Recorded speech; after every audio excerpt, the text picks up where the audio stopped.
Então, bom dia a todos. Nós vamos estudar hoje de manhã, aqui em nossa igreja do bairro Glória, não é?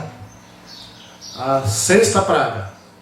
E de imediato vamos abrir as nossas Bíblias, onde registra esse assunto. Vamos lá para Apocalipse capítulo 16. É do verso 12 em diante. Nós vamos ler primeiramente sobre a sexta praga, depois então nós vamos continuar no capítulo 17, porque a sexta praga tem a ver com o capítulo 17 e a sétima praga tem a ver com o capítulo 18. Então hoje nós estudaremos isso aqui de uma forma um tanto detalhada. Vou ler aqui do versículo 12 em diante, capítulo 16 de Apocalipse. Derramou o sexto, no caso aqui o sexto anjo, a sua taça sobre o grande rio Eufrates, cujas águas secaram, para que se preparasse o caminho dos reis que vêm do lado do nascimento do sol. Então vi sair da boca do dragão, da boca da besta, da boca do falso profeta, 3 espíritos imundos, semelhantes a rãs. Porque eles são espíritos de demônios, operadores de sinais, e se dirigem aos reis do mundo inteiro, com o fim de ajuntá-los para a peleja do grande dia do Deus Todo-Poderoso. Agora o 15. Eis que venho como vem o ladrão. Bem-aventurado aquele que vigia e guarda as suas vestes, para não andar nu e não se veja a sua vergonha. Eu vou fazer um breve comentário sobre esse verso, o verso 15, porque ele está inserido dentro da sexta praga, A gente precisa entendê-lo. Quando o mundo estiver na sexta praga, é no final dela que Deus vai anunciar o dia e a hora da volta de Cristo. Então aqui está escrito: eis que venho como ladrão.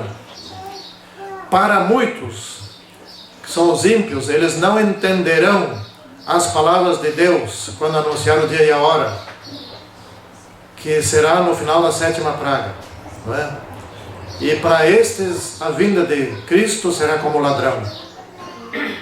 Então vamos agora ler o 16, do capítulo 16. Então se ajuntaram num lugar em hebraico que se chama Armagedão.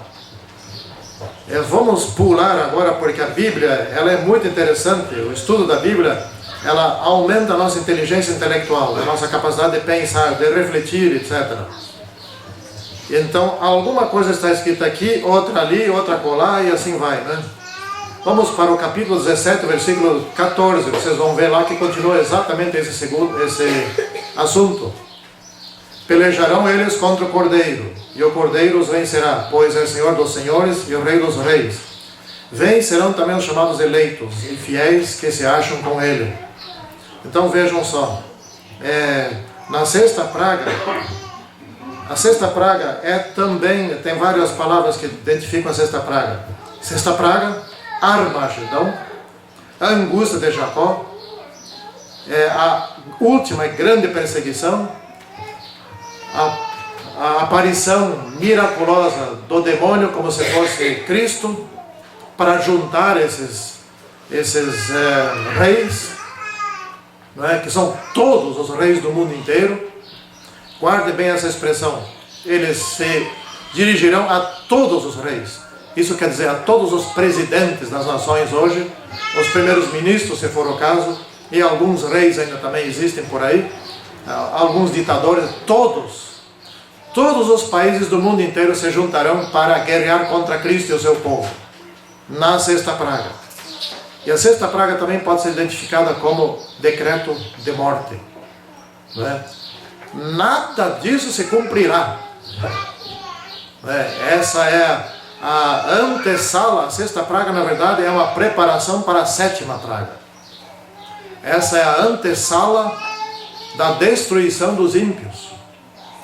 Ou seja, o seu último suspiro, como se fossem se organizar para eliminar o povo de Deus, e na verdade estarão se organizando para se eliminarem a si próprios.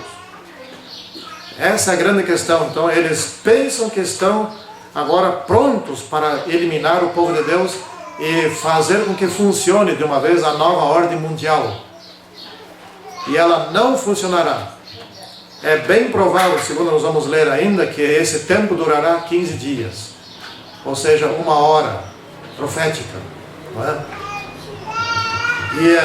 E é para salvar a nova ordem mundial. Eu vou me referir um pouquinho a essa nova ordem mundial que aparece logo mais na Bíblia, que é a seguinte: sempre, desde que se instalou a primeira ordem mundial, sempre houve uma certa organização do planeta aqui.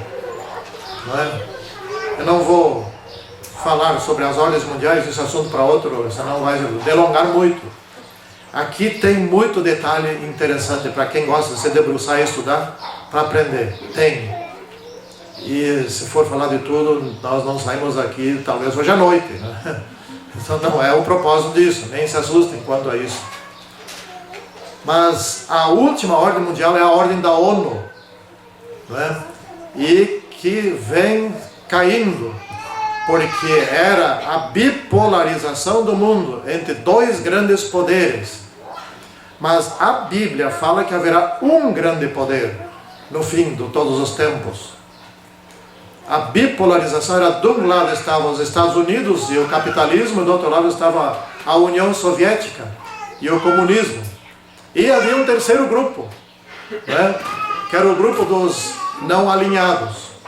Todo o mundo estava dividido em primeiro mundo, segundo mundo e terceiro mundo. E o terceiro mundo era os países em desenvolvimento e os países pobres. Isso não existe mais, né? No início da década de 90 caiu tudo isso. E aí entramos na nova ordem mundial, mas a ONU permaneceu. E a nova ordem mundial, ela não se completou ainda. Se forem ver, na década de 90 ocorreram muitas transformações e muitas mudanças no mundo. Começou a se popularizar a internet, os bancos se uniram, as nações se formaram em blocos econômicos, e assim vai, né? Não vou falar tudo aqui nesse momento. Mas a nova ordem mundial ainda está herdando coisas da ordem anterior, da ordem da ONU, que foi instalada no final da Segunda Guerra Mundial, que é a democracia. E a democracia já vinha de antes. Por que a democracia? Isso que eu quero falar um pouquinho aqui nesse momento. A democracia é a liberdade para nós pregarmos com a autoridade, com o poder de Deus. Isso tudo, por trás disso tudo tem a mão de Deus. O poder de Deus está dirigindo as coisas. E a nova ordem mundial é o fim da democracia. E isso ainda não foi conseguido, porque Deus disse: não é a hora. Ainda é a hora de proclamarmos com liberdade. Mas essa hora de liberdade vai terminar. Então agora sim, vamos seguir aqui o nosso raciocínio. Vocês viram que eu estava lendo aqui no versículo 12 do capítulo 16, a respeito do secamento do rio Eufrates. Já vamos antecipar algumas coisas sobre isso. Então vamos ler aqui no capítulo 17, versículo 15. Né? Falou-me ainda: as águas que viste, as águas do rio Eufrates, não é? Que viste, onde a meretriz está assentada, são povos, multidões, nações e línguas. Entenderam? Água significa nações, povos, muita gente. A população do mundo inteiro. Né?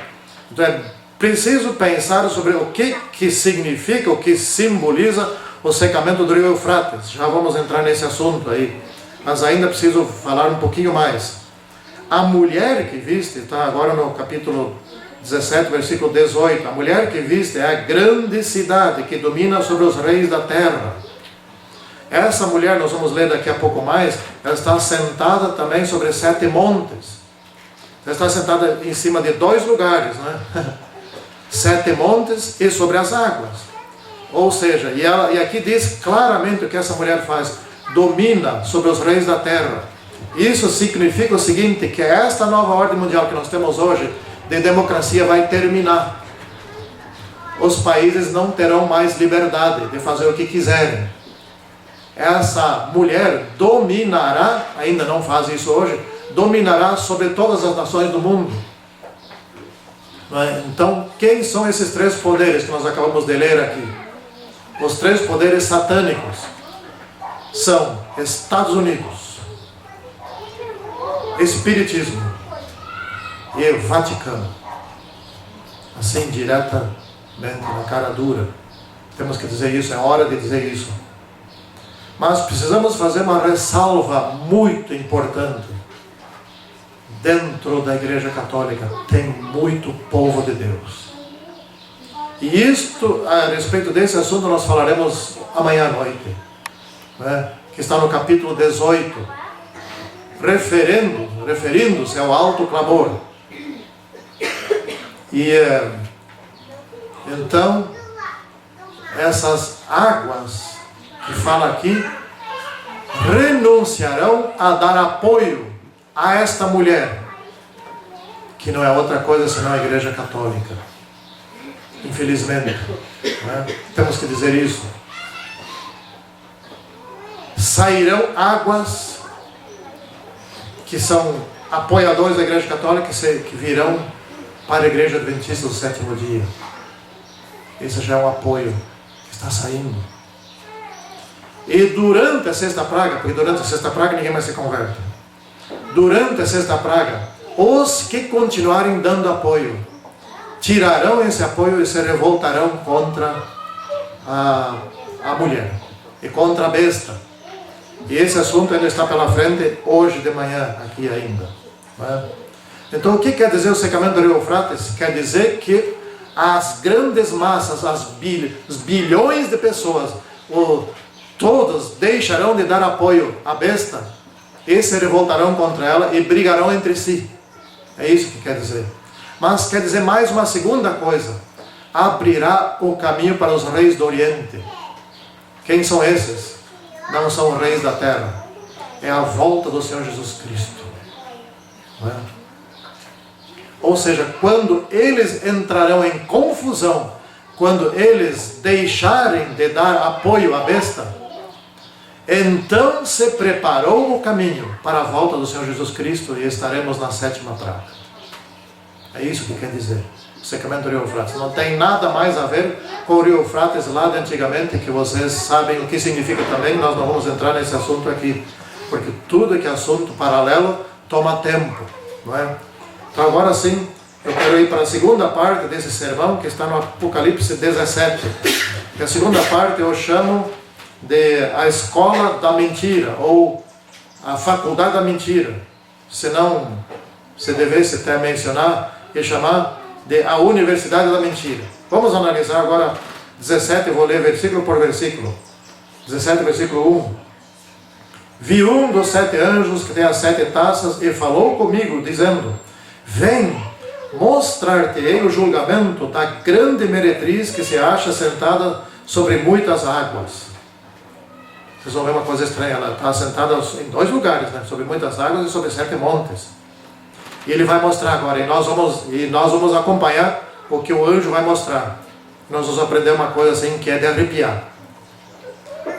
Com quem se prostituíram os reis da terra? Lembra que 16 na sexta praga falou que por meio de sinais e maravilhas irão juntar os reis da terra? Como é que conseguirão isso? Por meio da escola da mentira. Vamos em frente. E com o vinho de sua devassidão, com que se embebedaram os que habitam na terra. A mentira é o vinho que torna as pessoas tontas, né? Tontas para não conseguirem mais discernir com exatidão a verdade da mentira. E a mentira parecerá ser verdade, e a verdade parecerá ser mentira. Esse é o poderio da escola da mentira, né? Mente tão bem que parece verdade. Se tem algum fiel da Igreja Católica ou de outras igrejas ouvindo essa gravação, por favor, não se assuste com isso. Está na Bíblia. É preciso que reflita para que não tenha o mesmo caminho que os ímpios terão. Transportou meu anjo em espírito a um deserto e vi uma mulher montada numa besta, escarlate, besta vermelha, animal vermelho. Besta significa em Bíblia um poder político. Não é? É um poder, é um império político. Então ele estava sentado em cima de um império no deserto. Besta repleta de nomes de blasfêmia com 7 cabeças e 10 chifres. Essa besta já apareceu em Apocalipse 12, apareceu em Apocalipse 13, agora aparece de novo pela terceira vez em Apocalipse 17, terceira vez no livro do Apocalipse. Não é? Vamos tentar entender um pouquinho essa besta, para não nos... É outro assunto paralelo à sétima praga, à sexta praga, que a gente não pode se delongar muito, né? Bom, eu já falei, besta simboliza império político, econômico e militar. E as 7 cabeças são os 7 impérios, que nós daqui a pouco já vamos dizer quais são. E o que significam esses 7 impérios. E os 10 chifres significam nações soberanas e democráticas. Quando o 4º império desapareceu, que era o Império Romano, ele foi substituído por nações democráticas e que na hora, logo depois, não eram democráticas, mas que mais tarde essas mesmas nações se tornaram democráticas. Através do exemplo dos Estados Unidos, a Europa conquistou a sua democracia e o mundo inteiro hoje almeja a democracia. Nós estamos no tempo dos 10 chifres. 10 chifres simbolizam as nações de todo o mundo. Né? Vamos adiante aqui.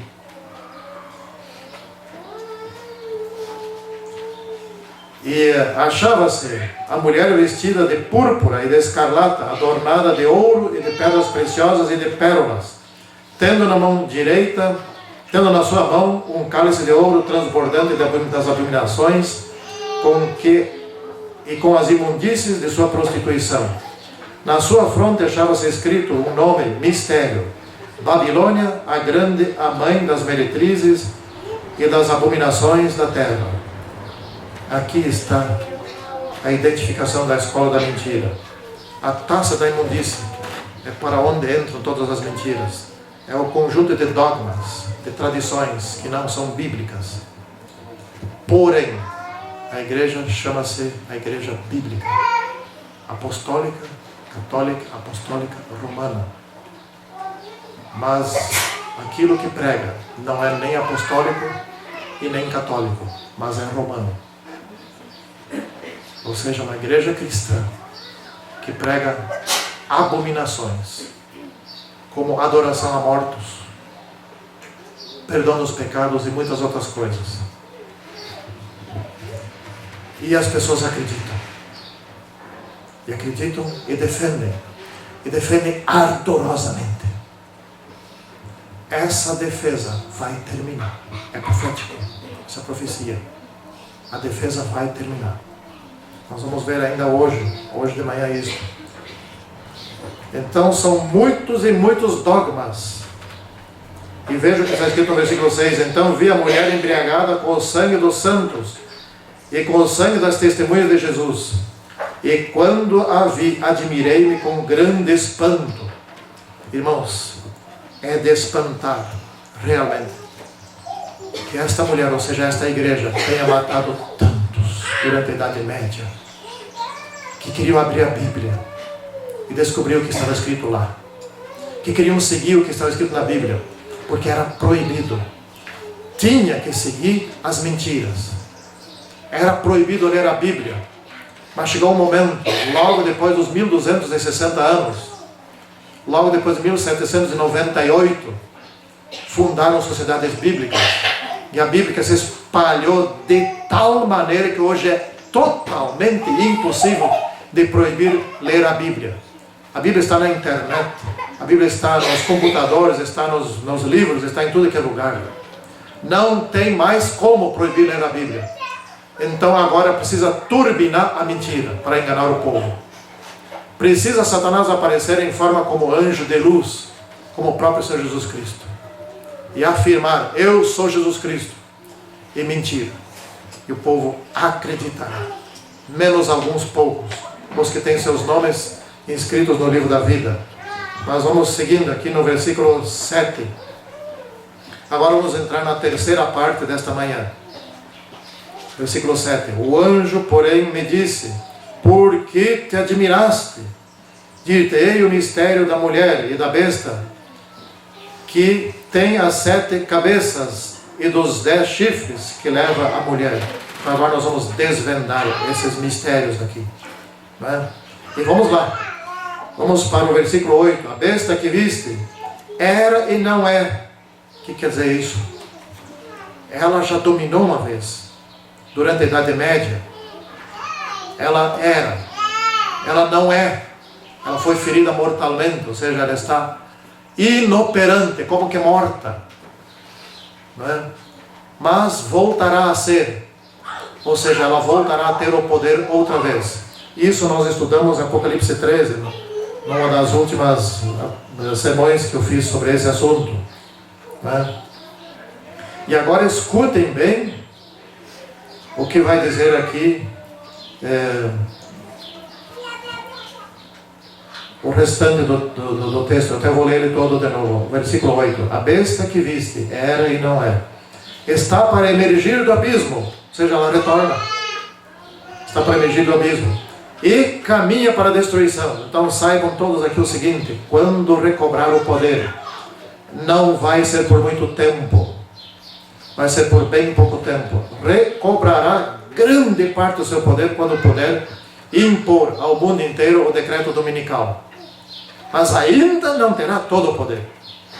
Só terá todo o poder quando puder emitir o decreto de morte.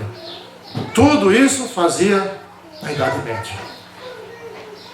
Então não é com o decreto dominical que esse poder recupera todo ele. E sim, quando tiver o direito de fazer tudo aquilo que fazia na Idade Média. Proibir guardar qualquer outro dia que não seja o domingo. Proibir ler a Bíblia. E mandar matar quem faz isso. E esse poder só terá de volta na sexta praga. Entenderam? Como é simples essas coisas, não é? Mas diz aqui o seguinte: que ela caminha para a destruição. Ou seja, quando tiver esse poder totalmente de volta, já é a sexta praga. Faltam questão de dias para ser totalmente destruída.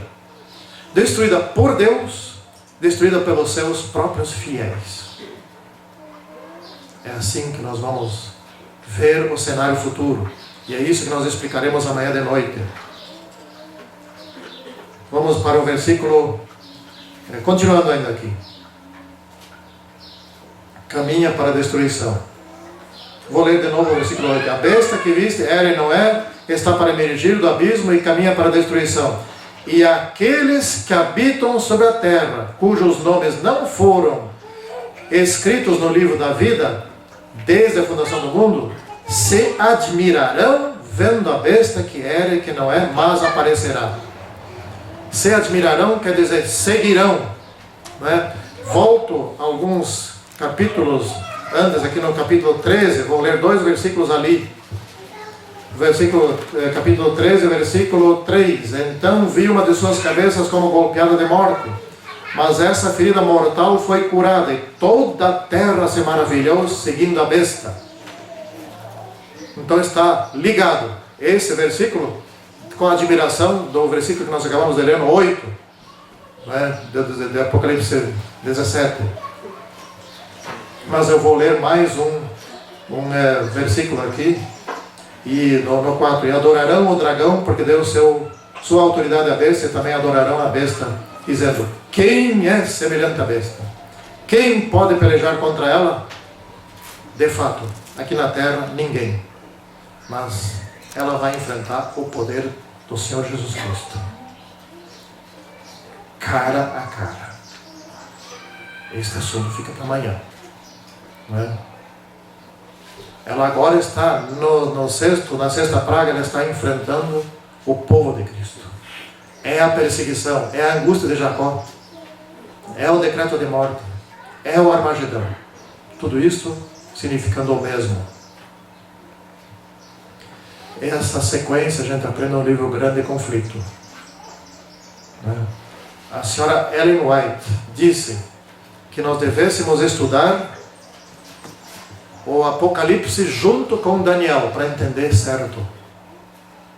E é o que nós estamos fazendo aqui. Essa interpretação aqui, existem outras. Essa interpretação aqui, ela segue esta orientação de Ellen White. E daqui a pouco isso vai ficar mais claro. Mas vamos continuar lendo agora no 9. Aqui está o sentido que tem sabedoria.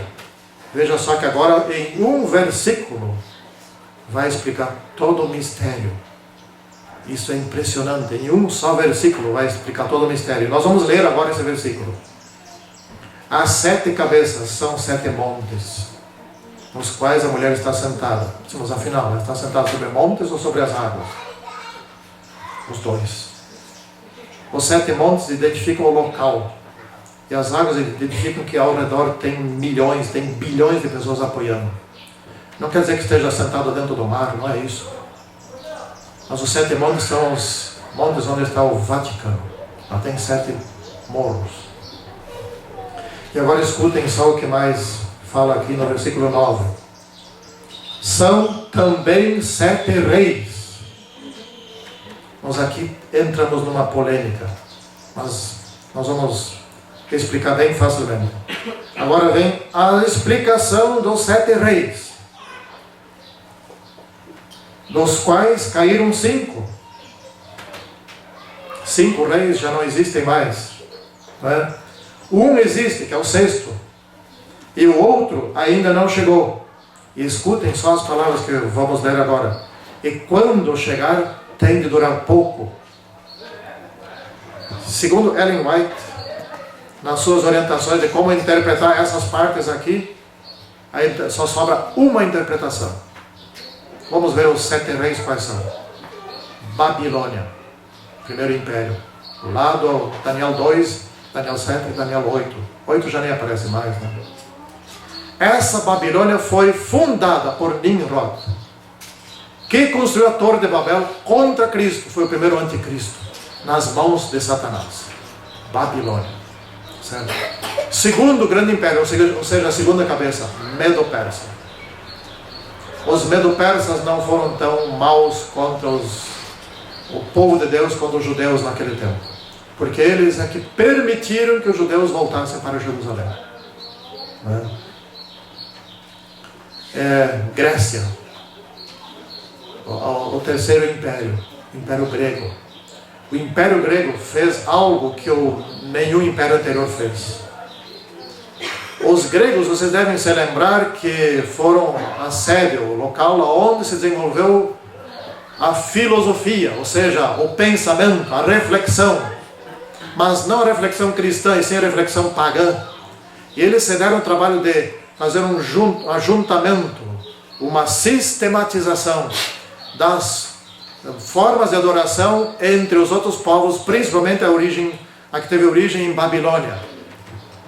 E dali eles sistematizaram muitas coisas que estão dentro hoje dos dogmas, da escola da mentira que eu falei antes. Não é? Os grandes pensadores, se tornaram grandes pensadores porque passaram a refletir. Irmãos, reflexão não é uma coisa errada. O problema é se você passa a refletir sobre a coisa errada. Não é? Se nós formos refletir sobre as coisas de cima, nós cresceremos intelectualmente e tornaremos-nos muito inteligentes nas coisas de cima. Se nós formos refletir nas coisas daqui de baixo, nós também cresceremos e tornaremos muito inteligentes nas coisas de baixo. E não conseguiremos entender as coisas de cima. Mas quem reflete nas coisas de cima consegue entender o que se passa aqui na terra. Porque as coisas de cima são superiores às coisas de baixo. Essa é a grande questão. Uma delas. Então vamos seguir aqui. Bom, depois dos gregos vieram os romanos. Os romanos conquistaram os gregos militarmente, mas os gregos conquistaram os romanos culturalmente.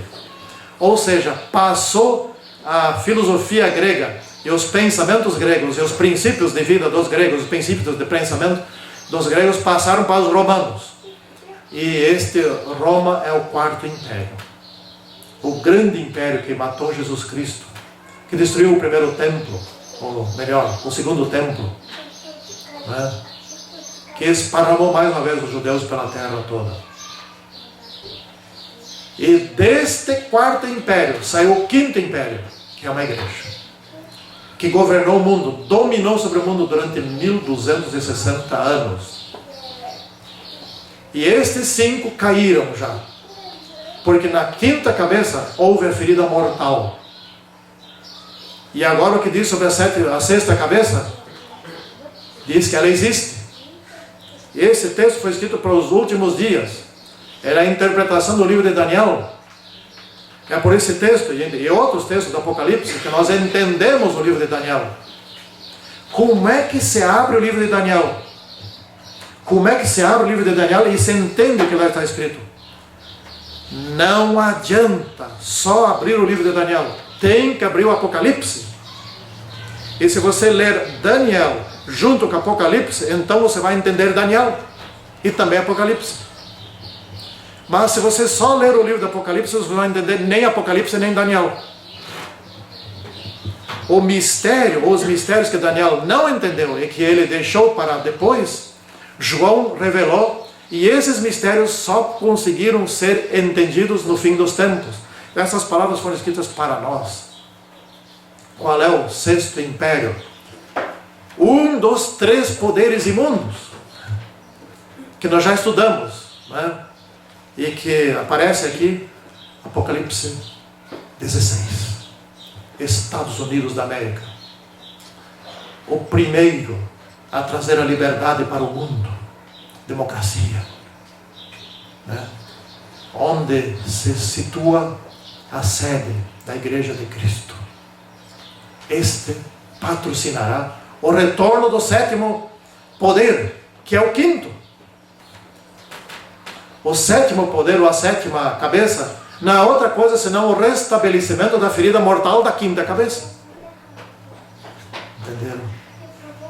E quando retorna a 7ª, quando retorna a 5ª cabeça, é em forma da 7ª, caminha para a destruição, ou seja, o mundo está no fim. Vamos ler um pouquinho sobre esse assunto. Eu não queria, mas vou ler. É aquela coisa, tem demais coisa bonita na Bíblia, tem demais. A gente começa a se arrepiar sobre isso. Vamos ler Apocalipse 13, versículo 12. Estados Unidos agora exerce toda a autoridade da primeira besta, ou seja, da 5ª cabeça, né?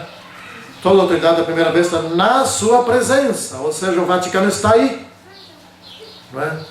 Faz com que a terra e os seus habitantes adorem a primeira besta, cuja ferida mortal fora curada. A cura da ferida mortal, ela passou a ocorrer a partir de 1929, quando o Vaticano recebeu suas terras de volta, mas não foi curada totalmente, ainda não cicatrizou tudo. Grande poder será dado à Igreja Católica com o direito das nações do mundo, porque sempre as nações políticas foram que agiram em nome da Igreja, foram emitir o decreto dominical, proibindo santificar o sábado. Mas ainda não recebeu todo o poder de volta, como nós falamos antes. Terá todo o seu poder quando puder mandar matar aqueles que não santificam o sábado. E isto será na 6ª praga. Só, graças a Deus. O decreto de morte ocorre num tempo em que nenhum cristão mais morre. Será um decreto inócuo, inútil, completamente inútil. Mas vamos seguindo adiante, que ainda tem o mais importante está pela frente. Dos quais caíram 5, um existe e outro ainda não chegou, e quando chegar tem de durar pouco. Lembra que antes nós lemos caminha para a destruição, agora tem de durar pouco? É o tempo das pragas, já quando chega o outro poder, quando ele realmente assume, é porque o mundo já está no fim. A volta de Jesus Cristo é iminente. Olha que mensagem tem esse livro, maravilhoso. Agora vamos para o 11. Falta saber quem é o 8º poder, porque existem 7 e mais um. Mas vamos desvendar isso agora. E a besta que viste, ou seja, a própria besta, aquela que carrega a mulher, que tem as 10 cabeças e que tem as 7 cabeças e tem os 10 chifres, Quem é esse? Até isso nós vamos desvendar aqui. E a besta que era e que não é, também é ele. Opa! Simboliza duas coisas. Simboliza as nações imperiais, que nós já vimos quais são, e simboliza mais um ele. Ele quem? Vai identificar claramente aqui. Também é ele, o oitavo rei. Não disse muita coisa ainda, mas vai dizer agora. E procede do 7 e caminha para a destruição. Entenderam? É ele, o demônio, Satanás, que procede do 7, ou seja, sempre estava atrás dos impérios contra o povo de Deus. Sempre esteve atrás do império babilônico, lá do tempo de Nimrod, contra o povo de Deus. Do novo império babilônico que invadiu a Judéia e por trás de todos os outros impérios. Ele mesmo, o oitavo rei. Então aqui e caminha para a destruição. Vejam que os três últimos caminham para a destruição. Não é? Ou dura pouco, ou caminha para a destruição, ou coisa desse tipo. Quem são então esses três? O sexto, o sétimo e o oitavo. O sexto, Estados Unidos da América. O sétimo, o retorno do quinto, Vaticano, para se aliar com o poder. E o oitavo qual é? O próprio demônio. Estão aqui três: protestantismo, apostatado, catolicismo e espiritismo. Eles vão se aliar? Não, eles não vão se aliar mais. Eles já se aliaram. Faz alguns poucos anos. Houve uma aliança entre o Vaticano, os Estados Unidos e a ONU. A ONU é controlada por poderes espiritualistas. Não é? A aliança já está feita, mas ainda não para nos perseguir. A aliança foi providenciada em tempo hábil. E agora vamos para os detalhes finais, que são os mais, vamos dizer assim, que são os mais emocionantes.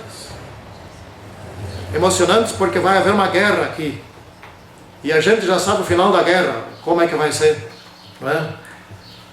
E os 10 chifres, então vamos ver aqui no 12 agora. E os 10 chifres que viste são 10 reis, os quais ainda não receberam o reino, mas recebem a autoridade como reis, com a besta durante 1 hora. Esta 1 hora é a sexta praga. Então possivelmente, se isto aqui significa tempo profético, então possivelmente serão 15 dias, a sexta praga. Não é? Recebem autoridade como reis, com a besta, por 15 dias, que é a sexta praga. Para fazer o quê? Bom, aquilo que dizia aqui em cima, vamos voltar aqui um pouquinho. No 16:13, então vi sair da boca do dragão, da boca da besta, da boca do falso profeta, 3 espíritos imundos, semelhantes a rãs, porque são espíritos de demônios, operadores de sinais e maravilhas, e se dirigem aos reis do mundo inteiro. Então esses 10 aqui simbolizam os reis do mundo inteiro, que se unem para fazer aquilo, se unem para a peleja, que já falava no capítulo 16, peleja contra Cristo e seu povo, né? E daqui a pouco vai falar de novo, que nós já lemos, mas nós vamos ler outra vez. Eles só têm um pensamento. Irmãos, lembram que nós estamos em época de democracia, certo? Os poderes do mundo estão... O Brasil tem o seu poder, né? Onde está o poder do Brasil? Está em 3 lugares. Está na presidência da República, no Congresso e no Judiciário. O Brasil manda em si. Nós somos uma nação democrática e soberana. Não tem outra nação de fora dominando aqui. Então nós temos o nosso poder. O Brasil tem o seu poder, o Uruguai tem o seu poder, a Argentina tem, o Paraguai, os Estados Unidos, todos têm os seus próprios poderes. Sabe o que vão fazer com esses poderes? Vamos ler aqui agora, já, para saber o que vão fazer. Vamos para o 13.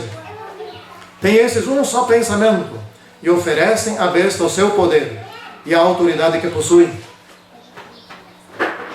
Entenderam para onde vai a democracia? Falta entregar uma coisa aqui ainda, porque o poder e a autoridade já entregaram, mas e o reino, não vão entregar? Vamos ler no 17:17.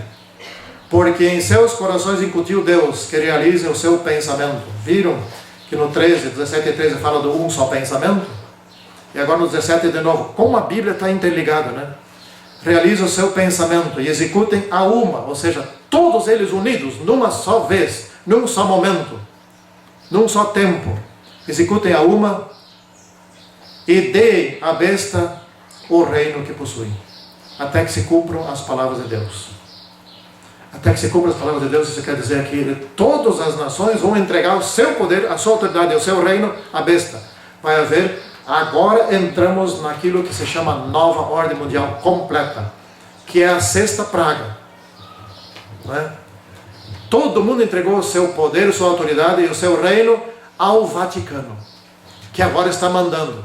E o Vaticano manda matar os servos de Deus, por meio do decreto de morte. Todo mundo vai seguir isso. Entenderam? Mas o que vai acontecer? Vamos ler então. A Bíblia é assim, tem que ir e voltar para lá e para cá. 17 e 14. E pelejarão eles contra o Cordeiro, e o Cordeiro os vencerá. Que adiantou? Irmãos, não só o Cordeiro os vencerá, como esse poder todo vai haver uma confusão generalizada, uns brigando com os outros. E essa estratégia divina de fazer com que os inimigos se briguem entre si não terá sido a primeira vez que ocorreu. Lembra no passado? Quando Israel estava em aperto e não tinha como vencer inimigos de tão grandes que eram. E quando eles foram assistir os inimigos brigando entre si? Não foi a primeira vez. Aliás, das pragas em diante, nada terá sido a primeira vez. Então estude a Bíblia para saber como que vai ser aquilo que quando acontecer. Não é? Irmãos, nesse tempo nós estaremos fugindo pelas montanhas. E eu vou vasculhar algumas outras partes da Bíblia. Vamos lá para o Salmo 34:7. Vamos ler rapidamente alguns trechos, aqui o tempo está avançado. Mas Salmo 34, versículo 3.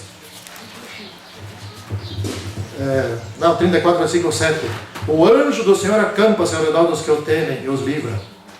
Esse versículo é para esse tempo. Não só, mas é para esse tempo. Salmo 23, versículo 1 e 5. O Senhor é o meu pastor e nada me faltará. Versículo 5. Preparas-me uma mesa na presença dos meus adversários. Unges minha cabeça com óleo e o meu cálice transborda. Nesse tempo não pense que você vai morrer de fome. Deus preparará uma mesa na presença dos nossos adversários. Eles vão estar vendo que nós recebemos alimento do alto, água do alto. Água também, querem ver? Vamos para Isaías. Isaías 43, vamos ler alguns versículos em Isaías. Nós vamos ver sobre alimento também, mas não no 43. Vamos lá. Isaías 43. Veja que nesse tempo o povo de Deus estará fugindo. 43, versículo 1, da metade em diante. Não temas, porque eu te remi. Nessa época nós estaremos remidos. Ninguém mais morre. Ninguém mais dos santos. Chamei-te pelo teu nome, tu és meu. E como é que nós vamos fugir? Quando águas, os rios estarão em sangue, montanhas de um lado, fogo do outro lado, etc. E tal. Como é que vai ser isso? E ainda por cima, quem sabe você não sabe nadar, não é? Escute o versículo que diz aqui. Quando passares pelas águas, eu serei contigo. Quando pelos rios, eles não te submergirão. Quando passares pelo fogo, não te queimarás, nem a chama arderá em ti. Tudo isso já aconteceu. Lembram de Pedro que caminhou sobre as águas? Lembram dos 3 amigos, Sadraque, Mesaque e Abednego, que passeavam dentro do fogo? Não é? E a chama não ardeu? Lembram dos mártires que eram queimados e queimavam cantando? Queimavam vivos cantando? Não ficavam gritando. Por que cantavam? Porque a chama não ardia neles. Porque eu sou o Senhor teu Deus, o Santo de Israel, o teu Salvador. Vamos ler agora o Salmo Isaías 33:16. Vejam de onde que vem o alimento para essa época. Este habitará nas alturas, ou seja, nesses tempos nós estaremos fugindo pelas montanhas. As fortalezas das rochas serão o seu alto refúgio, e o seu pão lhe será dado, e as suas águas serão certas. Nesse tempo precisaremos receber águas do céu, porque as outras estarão viradas em sangue, além do pão. Né? Que maravilha é isso, né? Vamos ler Isaías 41 ainda. 41. Só escutem como Deus nos chama. Que maravilha! Esses versículos a gente não pode deixar de ler se estudarmos a sexta praga, né? Então a gente sai assustado daqui, né? 41, versículo 10. Não temas, porque eu sou contigo. Não te assombres, porque eu sou o teu Deus. Eu te fortaleço e te ajudo e te sustento com a minha destra fiel. É isso que Deus disse. Então vai ter isso, mas não fique assustados por causa disso. Não é? Vejam só o 13 e o 14 como diz. Ali Deus nos chama de vermezinho, né? De tão frágil que é, de tão frágil, mas não tema. Você é muito frágil, mas não tema. Porque eu, o Senhor teu Deus, te tomo pela tua mão direita e te digo, não temas que eu te ajudo. Não temas, ó vermezinho de Jacó, povozinho de Israel. Eu te ajudo, diz o Senhor, o teu Redentor, o Santo de Israel. Não se assustem, não tenham medo. Vamos voltar para Isaías, para Apocalipse 17. E indo para a conclusão desse assunto. Vamos ler de novo 17 e 14. Vejam agora dois cenários. O que acontecerá com os fiéis servos de Deus? E o segundo cenário, o que acontecerá com os ímpios?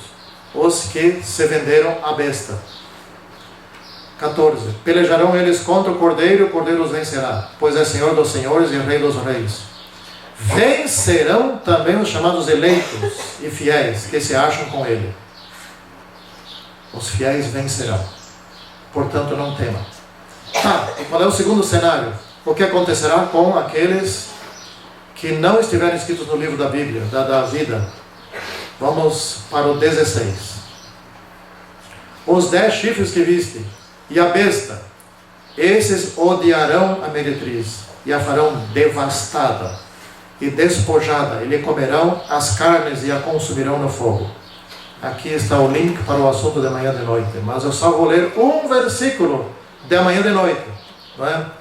Vocês viram que o final desse versículo diz assim, e a consumirão no fogo? Vamos ler um versículo do cenário da sétima praga.